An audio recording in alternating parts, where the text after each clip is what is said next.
जय श्री कृष्ण। नमस्कार। श्रीमद् भगवद गीता के अध्ययन की श्रृंखला में छठे अध्याय ध्यान योग आत्म संयम योग के आज के सत्र में सभी साध्यायियों का स्वागत एवं अभिवादन। ओमकार के नाद के साथ प्रार्थना करेंगे।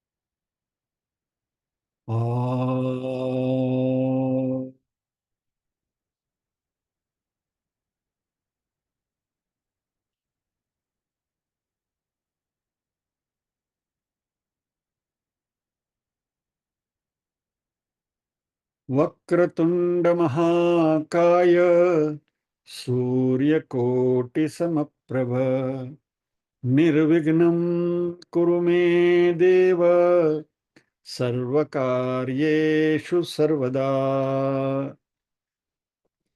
या कुन्देन्दु तुषारहारधवला या शुभ्रवस्त्रावृता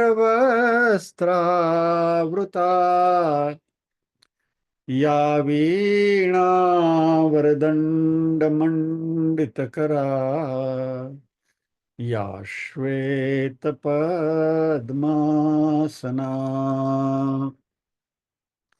या ब्रह्माच्युतशङ्कर प्रभृतिभिर्देवैः सदा वन्दिता सा मां पातु सरस्वती भगवती निःशेषजाड्यापहा।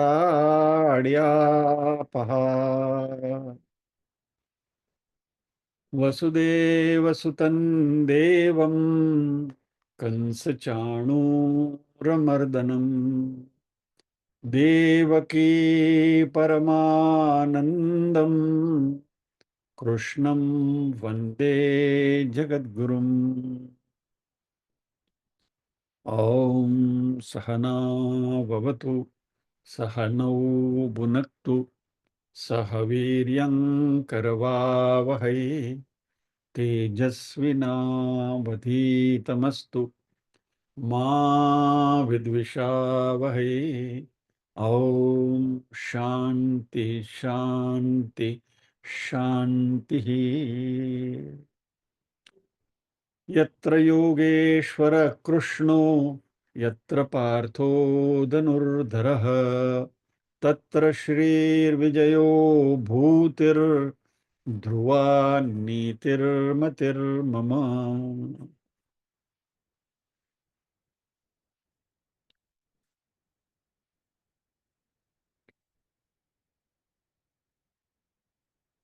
पारायण निरुबेन करसे।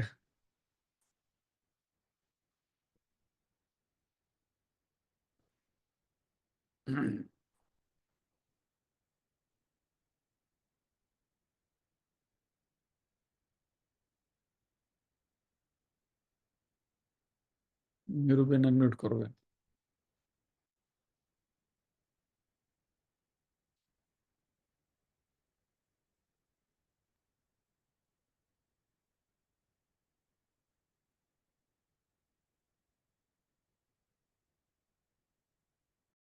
निरुबेन जय श्री कृष्ण।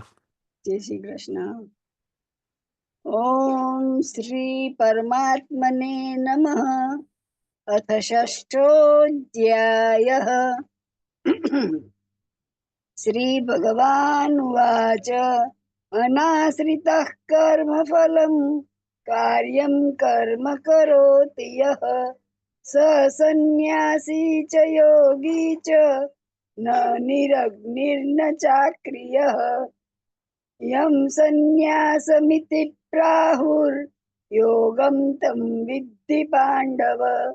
न ह्यसन्न्यस्तसङ्कल्पो योगी भवति कश्चन आरुरुक्षोर्मुनेर्योगं कर्म कारणमुच्यते योगारूढस्य तस्यैव शमः कारणमुच्यते यदा हिनेन्द्रियार्थेषु न कर्मस्वनुषज्जते सर्वसङ्कल्पसन्न्यासी योगारूढस्तदोच्यते उद्धरेदात्मनात्मानं नात्मानमवसादयेत् आत्मैव ह्यात्मनो बन्धुरात्मैव रिपुरात्मनः बन्धुरात्मात्मनस्तस्य येनात्मैवात्मना जितः अनात्मनस्तु शत्रुत्वे वर्तेतात्मैव शत्रुवत् जितात्मनः प्रशान्तस्य परमात्मा समाहितः शीतोष्ण सुखदुःखेषु तथा मानापमानयोः ज्ञानविज्ञानतृप्तात्मा कूटस्थो विजितेन्द्रियः युक्त इत्युच्यते योगी समलोष्टाश्मकाञ्चनः सुहृन्मित्रार्युदासीन मध्यस्थद्वेष्य बन्धुषु साधुष्वपि च पापेषु समबुद्धिर्विशिष्यते योगी युञ्जीत सततमात्मानं रहसि स्थितः एकाकीयत चित्तात्मा निराशीरपरिग्रह निराशीरपरिग्रह આગળનું લઉં છું નિરુબેન. નિરુબેન આગળનું લઉં છું 11 થી. જય શ્રી કૃષ્ણ. જય શ્રી કૃષ્ણ. તમને થોડો શ્રમ પડી રહ્યો છે, હું આગળ લઉં છું. શ્રમ નથી પડ્યો, મારી આ અવાજ થઈ ગયો. અવાજ તમારો પેલો છે, પેલો થાય છે. હું લઈ લઉં, આગળ લઈ લઉં બેન. હા, જય શ્રી કૃષ્ણ બેન. જય શ્રી કૃષ્ણ. शुचौ देशे प्रतिष्ठाप्य स्थिरमासनमात्मनः नात्युच्छ्रितं नातिनीचं चैलाजिनपुषोत्तरं तत्रैकाग्रं मनः कृत्वा यतचित्तेन्द्रियक्रियः उपविश्यासने युञ्जाद् योगमात्मविशुद्धये समं कायशिरो ग्रीवं धारयन्नचलं स्थिरः संप्रेक्ष्य नासिकाग्रं स्वं दिशश्चानवलोकयन् प्रशान्तात्मा विगतभिर्ब्रह्मचारी वृते स्थितः मनः संयम्य मच्चित्तो युक्त आसीत मत्परः युञ्जन्नेवं सदात्मानं योगी नियतमानसः शान्तिं निर्वाणपरमां मत्संस्थामधिगच्छति नात्यश्नतस्तु योगोऽस्ति न चैकान्तमनश्नतः न चाति स्वप्नशीलस्य जाग्रतो नैव चार्जुन युक्ताहारविहारस्य युक्तचेष्टस्य कर्मसु युक्तस्वप्नावबोधस्य योगो भवति दुःखः यदा विनियतं चित्तमात्मन्येवावतिष्ठते निस्पृहः सर्वकामेभ्यो युक्त इत्युच्यते तदा यथा दीपो निवातस्थो नेङ्गते सोपमा स्मृता योगिनो यतचित्तस्य युञ्जतो योगमात्मनः यत्रोपरमते चित्तं निरुद्धं योगसेवया यत्र चैवात्मनात्मानं पश्यन्नात्मनि तुष्यति सुखमात्यन्तिकं यत्तद् बुद्धिग्राह्यमतीन्द्रियं वेत्ति यत्र चैवायं स्थितश्चलति तत्त्वतः सुखमात्यन्तिकं यत्तद् बुद्धिग्राह्यमतीन्द्रियं वेत्ति यत्र न चैवायं स्थितश्चलति तत्त्वतः सुखम आत्यंतिकम यत्तद् बुद्धिग्राह्य अतीन्द्रियं वेत्ति यत्र न च एव अयं स्थितः चलति तत्त्वतः आत्यंतिकम सुख जो बुद्धिग्राह्य है लेकिन इंद्रियों से परे है, और ऐसा जो योगी है उसकी इस स्थिति में रहने वाला जो योगी है वह तत्व में से कभी भी चलित नहीं होता है। यह इस श्लोक का भाव है। अभी इसके बारे में गत सत्र में तो हमने चर्चा करी थी, लेकिन आज थोड़ी गहराई में जाना है।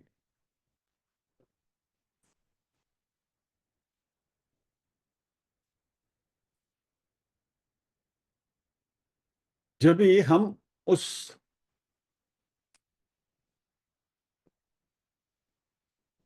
आत्यंतिक सुख जिसको कहते हैं एब्सोल्यूट हैप्पीनेस, यानी आत्मा स्वरूप की झांकी होने के बाद जो सुख मिलता है, वो सुख जो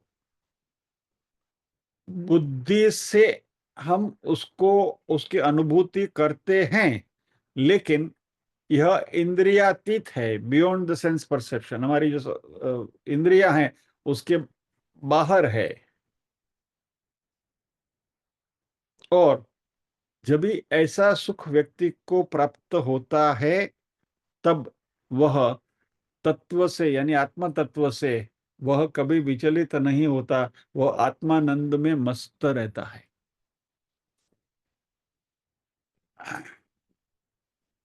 अभी इसको थोड़ा हमें एनालिसिस करनी है, लॉजिकल एनालिसिस करनी है। जरा ध्यान से सुनिएगा। थोड़ू भेजाનું દહીં છે, એટલે હવે આપણા જે બેને કીધું હતું કે આજનો ક્લાસ માંડીવાળી હવે એમને માટે સજા છે કે બધા માટે સજા છે, એમ ઘણું તો ચાલે, પણ ધ્યાન રાખીને સાંભળશો તો મજા આવશે।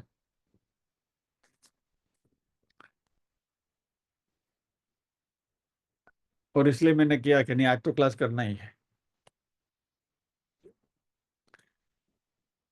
नहीं, मौज मौज की जगह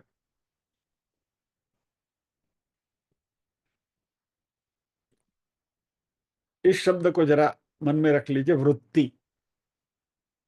वृत्ति यानी विचार, द थॉट।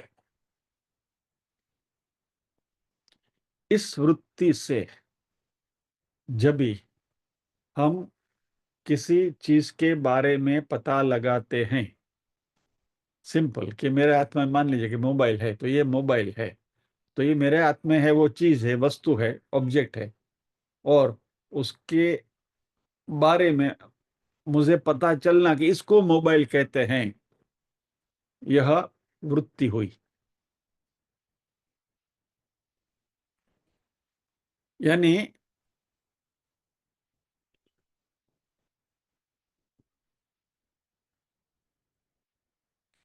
जिस वृत्ति से हम वस्तु को पहचानते हैं वही वृत्ति की वस्तु है। Anyway, let us not get into that complication. यानी कि इसको मोबाइल कहते हैं, बराबर। यह मोबाइल हमने पहले देखा हुआ है, इसलिए हम कहते हैं कि इसको मोबाइल कहते हैं, बराबर। सॉरी, ये हमने पहले देखा हुआ है, इसलिए हम कह सकते हैं कि ये मोबाइल है। अभी मैं बोलूं कि ये मोबाइल है, बराबर। सॉरी, आपको दिखता है ये फ्लास्क है मेरे हाथ में, वो कैमरा नहीं पकड़ता उसको। हाँ, मैं कहूँ कि ये मोबाइल है, तो आप मानोगे? नहीं। कहूँ कि ये मोबाइल है, तो ये मानोगे? हाँ। क्यों? क्योंकि मोबाइल, इसको मोबाइल हम मानते हैं, हमने देखा है, we know it is mobile, और इसलिए मैं कहूँ कि ये मोबाइल है तो आप मान जाओगे, बराबर। यानी ये वृत्ति का विषय है, it is the object of the वृत्ति।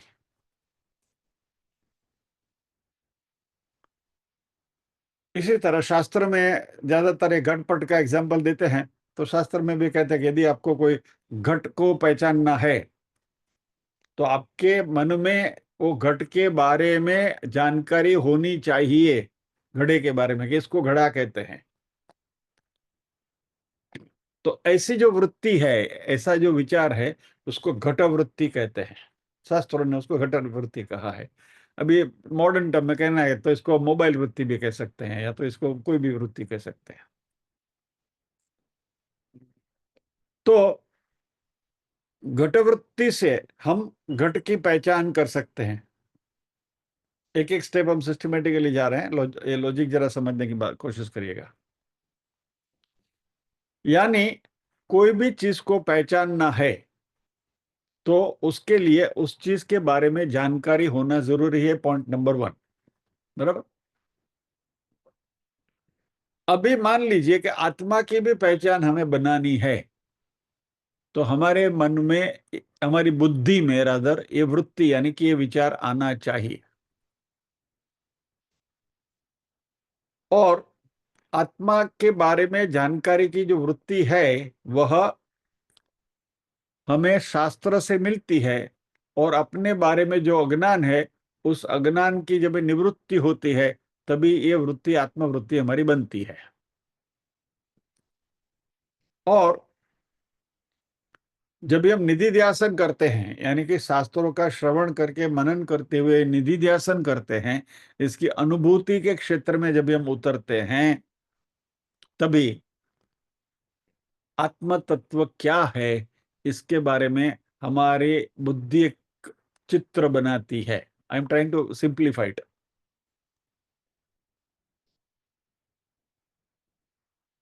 यानी आत्मा स्वरूप को पहचानने के लिए वृत्ति को आत्मा का ही स्वरूप बनाना पड़ेगा, उसको वस्तु की तरह नहीं देख सकते हैं। इस बात को समझ लीजिए जरा, ये बात बहुत सूक्ष्म है और इसको पकड़ने की कोशिश करिए। जब भी मेरे में घटवृत्ति है तो घड़ा अलग है और मैं अलग हूं। तो इसलिए मैं कह सकता हूं, उंगली दर्शा के कह सकता हूं ये घड़ा है, बराबर है। और सामने से आप भी उंगली दर्शा के बोल सकते हो ये गधा है। You can point the finger to me and say that. लेकिन फर्क क्या है दोनों में? हम दोनों अलग अलग हैं। यानी जो ऑब्जेक्ट, यानी जिस विषय के बारे में हम चर्चा कर रहे हैं, वह और हम दोनों अलग है। इसलिए हम कह सकते हैं कि मोबाइल है, ये घड़ा है, ये टेबल है, ये कुर्सी है, ये फला फला ठिकाना जो भी है। लेकिन जब ये आत्मा है ऐसा कहना है, तो आत्मा तो हम स्वयं है। तो स्वयं को अपने आप से आप अलग कैसे कर सकते हो? उसको हम वस्तु कैसे बना सकते हो? या तो वी कैन से कि हमारी जो कॉन्शियसनेस है, we can not objectify it, उसको हम एक ऑब्जेक्ट की तरह उसको हम देख नहीं सकते। तो अभी इसमें प्रक्रिया क्या घटती है, चलो इसको थोड़ा और डाइसेक्शन करते हैं, और अजी थोड़ू जीणु काती है।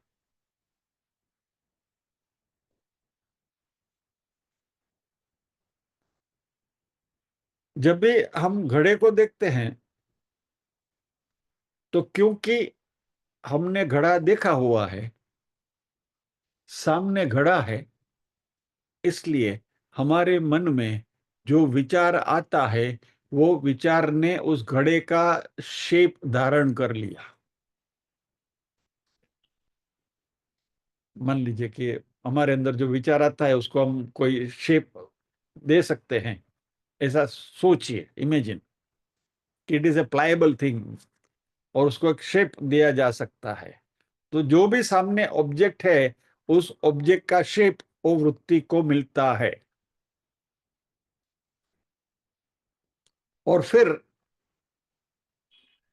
वो जब ये शेप उसके मन में आ गया, फिर वो बुद्धि कंफर्म करती है कि हाँ, अभी ये शेप, वृत्ति का शेप और घड़े का शेप मिलता जुलता है, इसलिए वो घड़ा है। और इसलिए जब भी मैंने आपके सामने वाटर बॉटल रखी, पानी की बोतल रखी, और मैं आपसे कहूं कि भाई ये मोबाइल है, तो आप मानने के लिए तैयार नहीं है, क्योंकि आपकी वृत्ति ने जब ये मोबाइल शब्द आया तो मन में पिक्चर मोबाइल का बनाया, और सामने में आपके सामने वाटर बॉटल रखी, तो आप नहीं कहोगे कि ये मोबाइल है। बराबर? यानी जिस वस्तु के बारे में हमें सोचना है, उसका चित्र हमारे मन में निर्माण होता है, और सामने जो वस्तु है उसी वस्तु के साथ वो कंपेयर करते हैं, और फिर हम कहते हैं कि हाँ वो वही वस्तु है। बराबर? यानी इसमें दो प्रोसेस हुई। पहला, हमारे मन का जो विचार है वह उस ऑब्जेक्ट का ही रूप धारण करता है, और फिर वो ऑब्जेक्ट के साथ वो रूप कंपेयर करते हुए वो कंफर्म करता है कि हाँ जो सामने जो वस्तु है वो वही है। ये बात यदि आपकी समझ में आ गई तो अभी अगला स्टेप मैं आपको बताता हूं। तो इसमें जो वस्तु का चित्र निर्माण करती है वह एंटिटी है दृष्टा, सीयर, देखने वाला। तो मैं दृष्टा बनता हूं। किसका? घड़े का।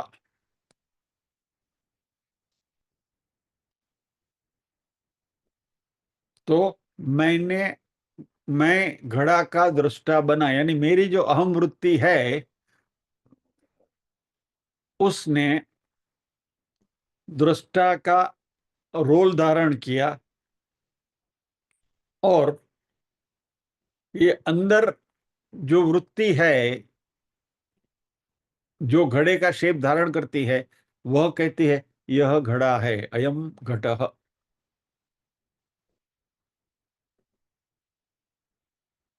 तो इसमें बात क्या हुई? दृष्टा मैं हूं, सामने वस्तु है, मैं आत्मा हूं, सामने जो वस्तु है वो अनात्मा है, वो जड़ है, मैं चैतन्य हूं। सामने जो भी वस्तु है वो जड़ है। तो यहां अनात्मा आत्मा अनात्मा का, जड़ और चेतन का संबंध बनता है अपने में, दृष्टा में, और सामने जो दृश्य है उसमें। तो दृष्टा मैं हूं, दृश्य घड़ा है, और इसके बीच में देखने की क्रिया हो रही है। दृष्टा, दृश्य और देखने की क्रिया।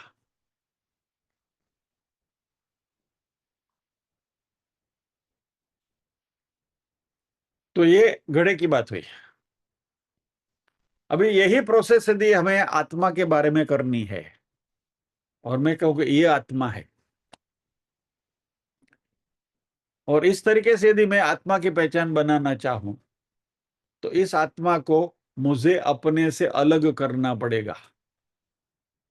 तो मैं कहूंगा कि ये मैं हूं और ये मेरा आत्मा है। बराबर? और मोमेंट आप अपने से किसी वस्तु को अलग करो तो वो अनात्मा हो जाती है, क्योंकि आत्मा तो मैं हूं। Anything different from me is अनात्मा। तो मुझे ये घड़े वाली प्रोसेस है, घट वृत्ति से यदि आत्मा के बारे में जानकारी प्राप्त करनी है तो मुझे अपने आत्मा को मुझसे अलग करना पड़ेगा और सामने रखना पड़ेगा, और फिर मैं कह सकूंगा भाई ये जैसे ये घड़ा है वैसे आत्मा है, विच इज नॉट पॉसिबल। इसलिए यह जो प्रोसेस है जो चीजों को रिकॉग्नाइज करने के लिए काम में आती है, वह प्रोसेस आत्मा की जानकारी के लिए काम में नहीं ला सकते हैं। यानी आत्मा को देखना और वस्तु को देखना दो अलग प्रोसेस है।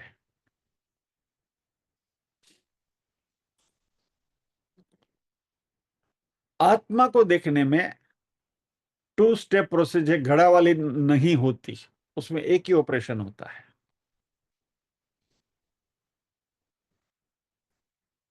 पहला ऑपरेशन जो है उसमें पहले हमने क्या किया, जब ये घड़े को देखना था तो मेरे मन में जो वृत्ति है, जो विचार है, उसको मैंने घड़े का शेप दिया, घड़े का आकार दिया, और फिर सामने घड़ा है तो मैंने कंफर्म किया कि वो घड़ा है। आत्मा के केस में क्या होता है कि पहली ऑपरेशन जो है, वृत्ति जो है, वो आत्मा का स्वरूप धारण कर लेती है कि भाई मैं आत्मा हूं, अहम ब्रह्मास्मि। और आत्मा है और शुद्ध आत्म तत्व है, प्योर कॉन्शियसनेस है, केवल चैतन्य है, शुद्ध चैतन्य है। और अभी हमारी वृत्ति जो है वह वह आत्मा का ही स्वरूप धारण कर लेती है। फर्स्ट प्रोसेस जो गड़े में होती है वही यहां भी होती है। और जैसे ही वृत्ति ने आत्मा का स्वरूप धारण कर लिया तो हमारे में आत्मा के बारे में जो अज्ञान है वो अज्ञान तुरंत ही नष्ट हो जाता है। इस बात को समझिए। अहम ब्रह्मास्मि की हमें अनुभूति क्यों नहीं होती? क्योंकि हमारा ये अज्ञान है, ये शरीर को हमने अपना स्वरूप मान के बैठे हैं हम। और जब तक ये शरीर मैं हूं ऐसा मानते रहते हैं तो वह अज्ञान है। तो जिस दिन मेरी वृत्ति ने आत्म स्वरूप धारण किया तो देह भाव छूट गया। और ये देह भाव का अज्ञान है, वो अज्ञान जैसे ही छूट गया तो स्वरूप का ज्ञान हो जाएगा। यानी ये जो घड़े के बारे में जो टू स्टेप प्रोसेस थी कि पहले हमारी वृत्ति जो है वो वस्तु का स्वरूप धारण करती है और फिर वो कंफर्म करती है कि वो घड़ा है, ये घट वृत्ति हुई। यहाँ क्योंकि आत्म तत्व है जिसको आप अलग घड़े की तरह अलग नहीं देख सकते हो, इसलिए आत्मा को आत्मा की पहचान बनानी है। तो अंदर जो वृत्ति हुई कि मैं आत्मा हूं, बराबर, पहले जो वृत्ति हुई कि ये घड़ा है, वैसे ये आत्मा है, वो मैं ही हूं, तो मैं आत्मा हूं। यानी फिर दूसरा स्टेप जो उसका अवकाश ही नहीं है, उसको सुपर इम्पोज करोगे किसके ऊपर? यानी ये this is one step process, एक ही स्टेप है। यानी कि मैं आत्मा हूं, मैं शुद्ध चैतन्य हूं, मैं केवल चैतन्य हूं, मैं शुद्ध चैतन्य हूं, यानी अहम ब्रह्मास्मि। Second operation is not present. दूसरा जो स्टेप है घड़े के बारे में था वो यहां होता नहीं है।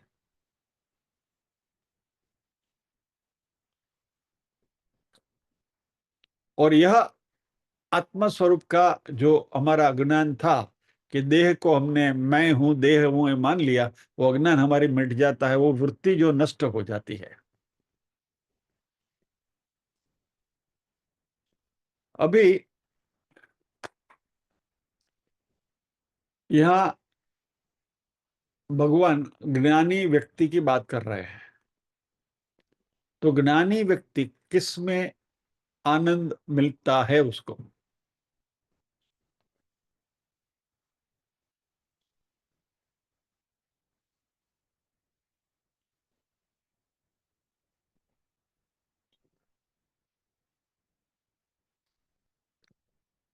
पहले रूडिमेंट्री लेवल पर वापस आ जाते हैं।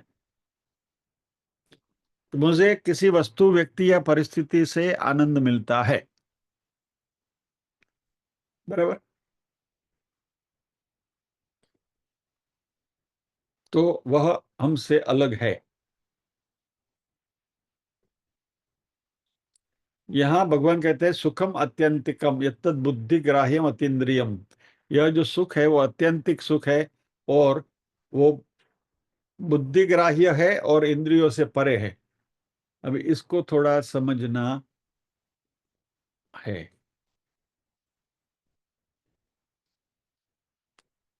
आत्यंतिक सुख ऐसा है कि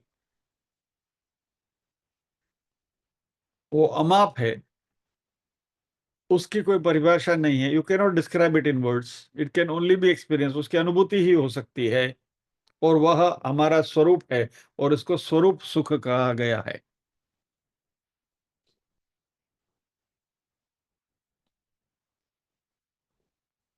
और एक्चुअली कहा जाए तो बुद्धिग्राह्य सूक्ष्म लेवल पर है, लेकिन अतीन्द्रिय भी साथ साथ में जुड़ा है, यानी कि इंद्रियों से परे है, इसलिए आनंद जरूर मिलता है, लेकिन ये हमारे से बाहरी किसी भी परिस्थिति से आनंद नहीं मिलता।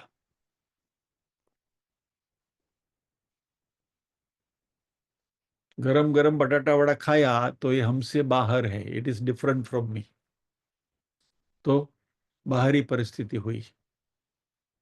अच्छा संगीत सुन लिया तो हमसे बाहर की वृत्ति है ये, तो यानी एक्सटर्नल कंडीशन है। यहां एक्सटर्नल कंडीशन है ही नहीं,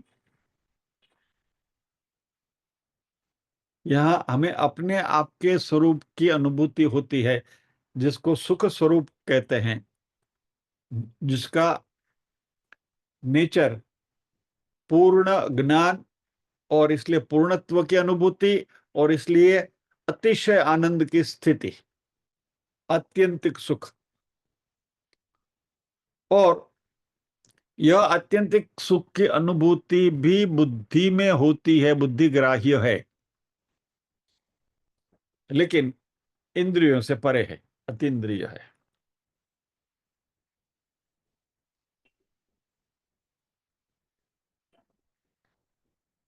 अभी ये आत्यंतिक सुख जो है, आत्म सुख जो है, वह विषय सुख से अलग है, यानी वस्तुओं से, विषयों से जो हमें सुख मिलता है उससे अलग है। ये आत्म सुख और ये विषय सुख दोनों की जानकारी बुद्धि से ही प्राप्त होती है, बुद्धि के द्वारा ही सुख की अनुभूति होती है।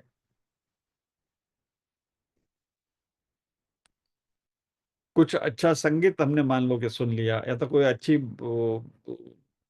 भोजन की कोई वानगी हमने चख ली, तो ये इंद्रिय गम्य सुख है, लेकिन यह सब बाहर से आता है। ये सुख की भ्रांति, या तो ये सुख जो है बाहर से आता है, या तो मान लीजिए कि आप कोई क्रॉसवर्ड पजल लेकर बैठे हैं, या तो चेस की गेम खेलने के लिए बैठे हैं, और आपने पजल सॉल्व कर ली, या तो चेस की गेम में आप जीत गए, तो आपको सुख मिलता है। कुछ काम हो बन गया तो उससे भी हमें आनंद होता है। जैसे आर्किमिडीज को यूरेका हो गया था, तो भी एक प्रकार का सुख है। अभी यह जो दूसरा सुख जो मैं बता रहा हूं, पहला विषय सुख है, यानी स्थूल वस्तु या तो विषयों से जो सुख मिलता है हो। अभी यहाँ इससे आगे एक लेवल है, सूक्ष्म लेवल है, और यानी किसी चीज का हमें ज्ञान होना, किसी के बारे में हमें जानकारी प्राप्त होना।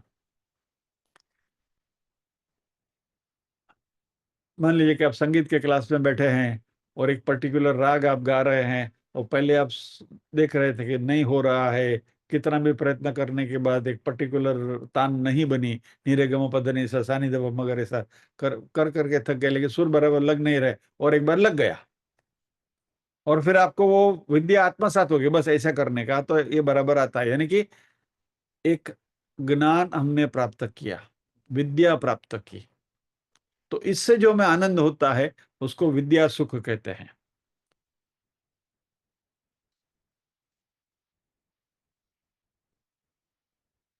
और ये विद्या सुख हमें तभी मिलता है जब भी हमारे में सात्विकता बढ़ती है, और यह सात्विकता जैसे जैसे बढ़ती जाती है, यानी कि ज्ञान की मात्रा जैसे जैसे बढ़ती जाती है, वैसा वैसा हमारा मन शांत होने लगता है, और इसकी वजह से हमें शांत अंतःकरण की प्राप्ति होती है। तो ये नॉलेज, ये ज्ञान और ये सात्विकता साथ साथ चलते हैं, जिसकी वजह से हमें ये सुख मिलता है।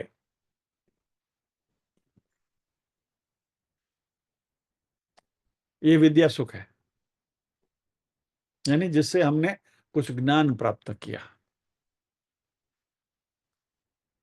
अभी ये विद्या सुख भी कायमी नहीं है,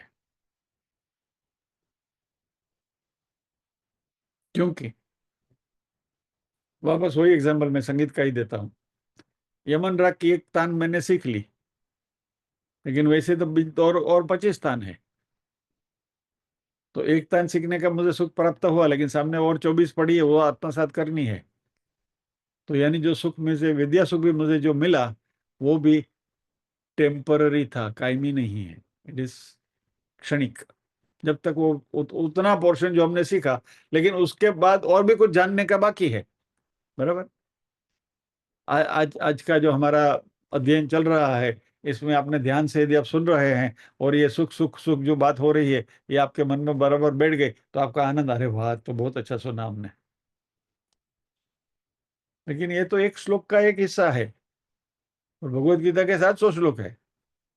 तो ये सुख आपको जो मिला कुछ जानने का, वो क्षणिक है, क्योंकि सामने और भी समुद्र पड़ा है।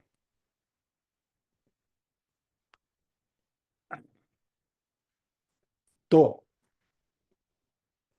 पहला विषय सुख, जो हमें कुछ विषयों की प्रोक्सिमिटी से प्राप्त होता है, यानी हमारे मन में जो कामना थी, कामना की परिपूर्ति की वजह से ये विषय सुख प्राप्त होता है। उसकी कुछ मात्रा अलग होती है।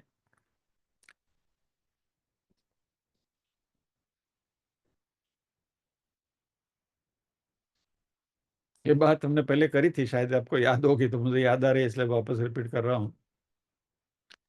कि ये विषय सुख की भी अलग अलग मात्राएं होती हैं। થોડુંક સોરી થોડુંક ઝીણું કાતી રહ્યું છે, પ્લીઝ બેર વિથ મી। મજા આવે છે પણ મને, आई एम एंजॉइंग इट। मान लीजिए सामने गरम गरम बटाटा वड़ा है, तो पहला सुख घ्राण इंद्रिय का, सुगंध आई इसका। दूसरा सुख दृश्य का, तो इंद्रिय ने दूर से उसको देखा। फिर इंद्रिय ने इच्छा करी कि ये मुझे चाहिए, I want it, I want to possess it, यानी कि पोजीशन की भावना, मालिकी की भावना आती है कि ये मुझे मिलना चाहिए। तो बटेटा वड़ा आपने ग्रैब किया, हाथ से पकड़ा, तो अभी पोजेशन का सुख अभी आपको मिल गया। पहले क्या था, दूर पड़ा था, देखने का या तो सूंघने का ही सुख मिल रहा था। अभी हाथ में लिया तो पोजेशन का सुख है। फिर मुंह में डाला तो खाने का सुख है। फिर उसको चबाया तो उसके स्वाद का सुख है। यानी जैसे जैसे वस्तु आपकी नजदीक नजदीक आती जाती है, वैसे वैसे आपको उस सुख की अनुभूति अलग अलग कक्षा में अलग अलग लेवल पर होती है। लेकिन ये विषय का सुख है। वो एक बटाटा आपने पूरा खा के पूरा कर लिया, सुख खत्म, वो टिकता नहीं है। कितने स्टेज से पास हुआ उस दृश्य का सुख, फिर उसको प्राप्त करने का सुख, मालिकी का सुख, उपभोग करने का सुख, और जैसे खत्म हो गया सुख पूरा। ये विषय सुख जो है ना, वह मनुष्य में और प्राणियों में भी है। जैसे मनुष्य को सुख मिलता है, वैसे प्राणी को भी मिलता है। कुत्ते के सामने रोटी डालो तो वही प्रोसेस से गुजरता है, जैसे बटाटा वड़ा की डिस्क्रिप्शन मैंने आपको दी। लेकिन ये जो विद्या सुख है, यानी कि कुछ जानने की जो हमारी जिज्ञासा है, और जान लेने के बाद जो हमें सुख मिलता है, वो विद्या सुख मात्र मनुष्य को मिलता है, प्राणी को नहीं मिलता।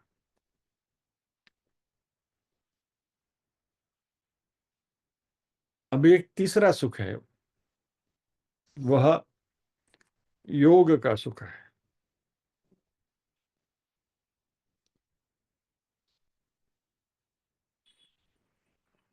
एक मिनट।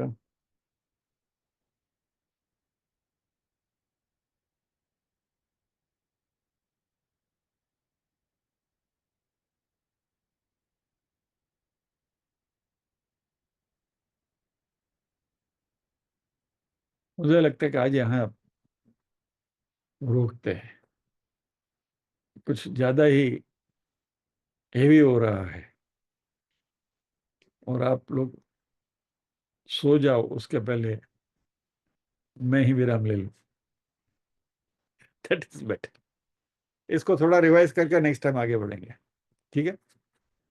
लेकिन बहुत आनंद आ रहा है इसको थोड़ा इस लेवल पर इसको विश्लेषण करने में।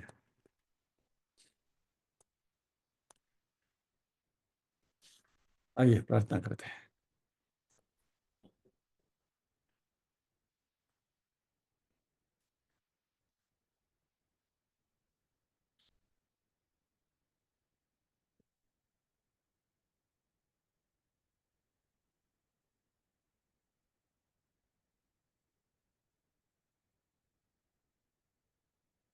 ओम असतो मा सद्गमय तमसो मा ज्योतिर्गमय मृत्योर्मा अमृतंगमय। सर्वेषां स्वस्तिर्भवतु, सर्वेषां शान्तिर्भवतु, सर्वेषां मङ्गलं भवतु, सर्वेषां पूर्णं भवतु। लोकाः समस्ताः सुखिनो भवन्तु, लोकाः समस्ताः सुखिनो भवन्तु। नाहं कर्ता हरिः कर्ता, हरिः कर्ता हि केवलम्। ओम शांति शांति शांति ही। सभी के हृदय कमल में विराजमान परम कृपालु परमात्मा को वंदन करते हुए आज के सत्र को विराम देते हैं। इसी बात को आगे इसका अध्ययन करेंगे अगले शुक्रवार को इसी श्लोक का। जय श्री कृष्ण।